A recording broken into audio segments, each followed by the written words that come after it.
Companies change course and rebrand all the time. As time moves forward, it's not uncommon for the scope of a company to greatly exceed its original mission. Many of these are lateral moves within the same or similar industries. It's not outrageous to think that the chemical company DuPont originally made explosives before moving on to other chemicals, or that Raytheon's original technological advances were radio components and the invention of the microwave before they started developing weapons for the military. The latter example may seem like a larger shift, but in either case, their mission was ultimately the same: to be forerunners on the cutting edge of technology. Today's Sideprojects episode is about well-known companies whose original goals were miles away from what we know them for today.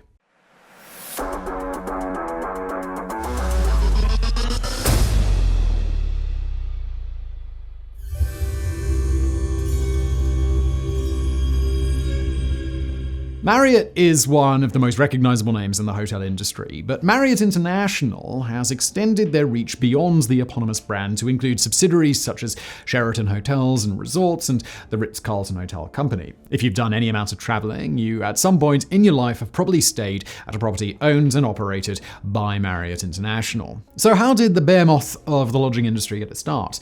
Well, that would be cold, refreshing root beer. In 1927, at the age of 26, John Willard Marriott left his family farm in Utah and headed to Washington, D.C. John was a Mormon, and before attending college, he completed 2 years of missionary work for the Mormon Church in New England. It was during this missionary work, while traveling through D.C., that John made an outrageous discovery. It gets hot in the summertime. It's shocking, we know. He was convinced that the residents of America's capital city were the perfect match to franchise an A&W root beer stand. That made John located a tiny rental space and prepared his 9-stool root beer stand for business. 2 weeks after the grand opening, John remembered that he left something back in Utah, and he went back there to marry his fiancée Alice. They spent their romantic honeymoon driving across the country so that John could get back to the fledgling business. For this humble Mormon couple, root beer would be their livelihood. The root beer stand that specialized in cold drinks was ironically called Hot Shops, and it would become so successful that it would expand into a chain of restaurants. Hot Shops went public in 1953, a full 26 years after John Marriott began his root beer adventure. But ever the workaholic who lived and breathed business, John wanted to go bigger.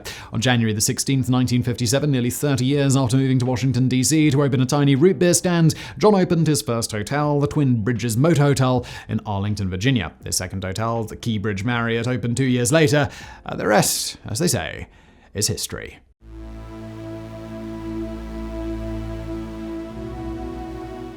Samsung's beginnings are not nearly as humble as Marriott's. In 1938, the youngest son of a wealthy landowning family named Lee Byung-choo moved to Daegu City in South Korea to found the trading company Samsung Sangho. From the start, the already wealthy Lee had a singular goal in mind: become even richer. For those unfamiliar with trading companies, it's essentially just a fancy way of saying that Lee had opened a grocery store. Samsung Sangho dealt in dried fish and locally grown produce and noodles. After 9 years of successful business, Lee moved the company's head office to Seoul, though he was forced to leave once the Korean War started. This did not hamper Lee's ambition at all, and he proceeded to open a sugar refinery and a textile mill. From the beginning, Lee had wanted Samsung to be a leader in as many different industries as possible. He continued expanding into other areas of retail as well as insurance and securities trading. Everything that Lee touched seemed to turn to gold, and no matter what industry he moved into, he was met with great success. It wasn't until 1969 that the company produced its first electronic product, a small black and white television. Like all of Lee's other endeavors, the electronics division of Samsung grew to be one of the largest electronics companies in the world.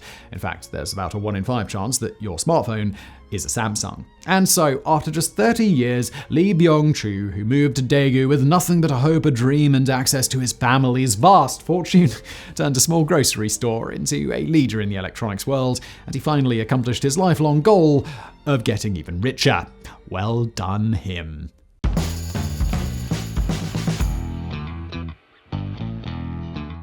You may have heard this one before, but you probably have only heard half the story. Nintendo was founded on September 23rd, 1889 by Fusajiro Yamauchi in Kyoto, Japan. The company originally produced Hanafuda cards, a type of traditional Japanese playing card. At first, business was great, and Yamauchi had to hire assistants to help produce cards to help keep up with demand. It didn't take long for demand to start dwindling, however. The cards were slow and expensive to produce, had a high sale price, and were too durable, meaning that repeat sales were virtually non-existent. The solution? Well, make shittier quality products. Alright, that was only one solution, and Nintendo did continue producing the more expensive and higher quality line of cards as well. The other solution was to expand their market into Osaka, where gambling was more popular. As with Western casinos, continually reusing decks can raise suspicions about cheating, so having a constant source of new cards was very appealing to these gaming outfits. In the early 1900s, Nintendo expanded into producing Western-style playing cards, and by 1929, they were the largest trading card company in Japan. Most stories jump straight from there to Nintendo producing arcade consoles and handheld electronics, but there's a bit of an interesting detour first.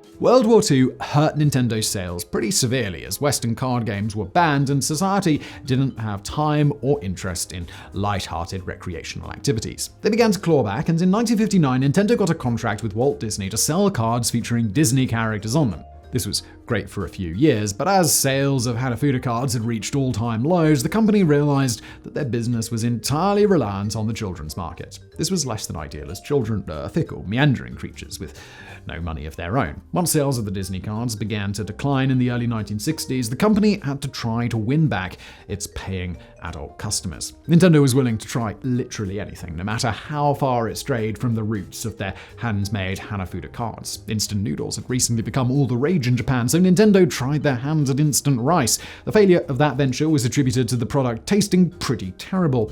So if food wasn't going to work, well, how about sex? Well, it would have been illegal for them to actually sell sex, but they did open a chain of love hotels where other people could sell sex. For those unfamiliar, a love hotel is what Americans might call a no-tell motel. It is a hotel where rooms are available at low hourly rates so customers can get down to business without having to pay for a full night. This venture was also largely unsuccessful, though. Of everything Nintendo tried, their most successful venture was a taxi service called Dia. This might have had a chance to reverse the company's fortunes, but Nintendo's owners shut the operation down after a series of disagreements with local unions. In 1969, Nintendo went back to basics and started selling tabletop games like chess, Go, and Mahjong while heavily investing in research and development. A year later, they would release their first electronic toy, a light gun. In 1971, they partnered with Magnavox to produce a light gun for the Magnavox Odyssey, an early home console, and Nintendo, after 80 years, had finally transitioned from handcrafted playing cards for adults to mass-produced home electronic games for children.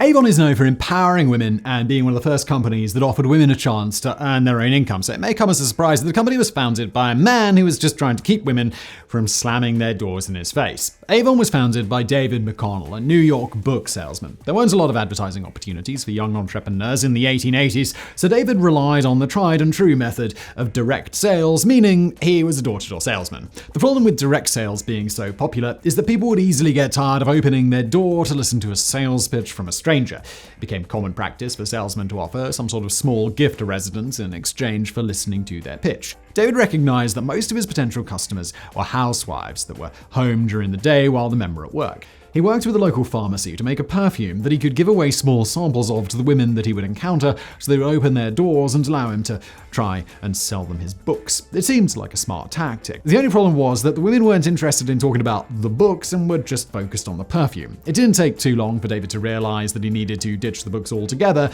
and just sell perfume. Despite the fact that he lived his entire life in New York, in 1886, David founded the California Perfume Company, a name recommended by a friend because California was known for its pretty flowers at the time. The company had success from the start as David sold his wares door-to-door across New York and neighboring states. The women he was selling to were trapped at home all day while their husbands were at work, so they didn't have the opportunity to go to stores where they could buy things like perfume. Despite the initial success, David recognized that the company would be better served by having female sales representatives. He hired Persis Albee, a 50-year-old mother of two, to sell products and recruit new sales representatives. Persis is the woman responsible for the Avon Lady and is credited with creating the company's entire system of distribution and recruitment. Less than a year after the launch of the company, Persis already had a staff of 12 women selling a line of 18 fragrances. So a man who was just trying to sell books created one of the world's largest cosmetics companies, a company that was one of the first outlets for women to earn their own income, and the second oldest multi-level marketing company in the world.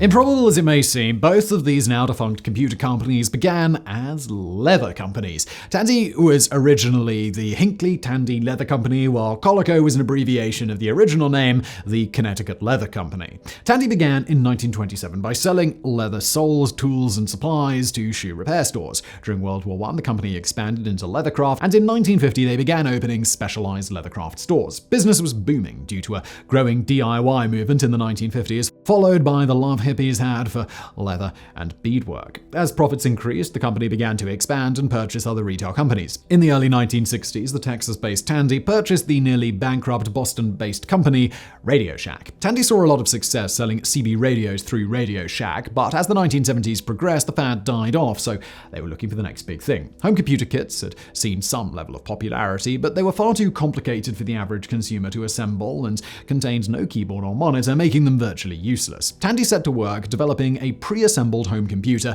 and was the third company to release a PC to the public, all three doing so in 1977. Their computer was less than half the price of an Apple II and $200 less than the Commodore's PET home computer. Due to the cheaper price and easy availability thanks to Radio Shack having stores nationwide, Tandy's TRS-80 held a 60% market share. Their computer was also nicknamed the Trash 80 by users, but the TRS-80 Model 2 fared much better, and Tandy was able to maintain a dominant force in home computing until IBM established its dominance, rendering nearly all competition obsolete. As for Colico, though their starting point was the same, their path was a bit different. Founded in 1932, Colico also specialized in selling tools and supplies to shoe repair stores. Rather than branching into other leather goods, Colico instead branched off into other shoe materials, starting with rubber footwear in 1938. By the end of World War II, Colico's offerings included shoemaking machinery, marble shoe stands, and hat cleaning equipment. Colico dabbled slightly in leatherwork, but in 1954, when their leather moccasin kit won the Child Guidance Prestige Toy Award at the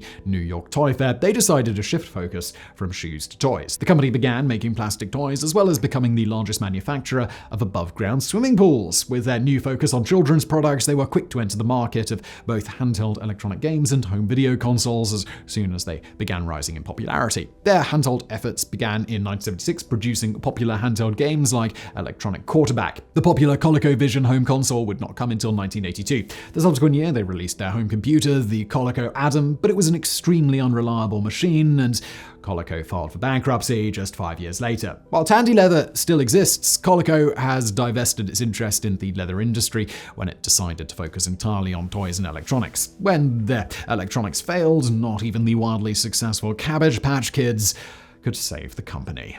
Just before we end today's video, if you enjoyed it, why not check out another video we've done all about 5 completely failed mega projects, which I'll link to on the screen now. And as always, thank you for watching.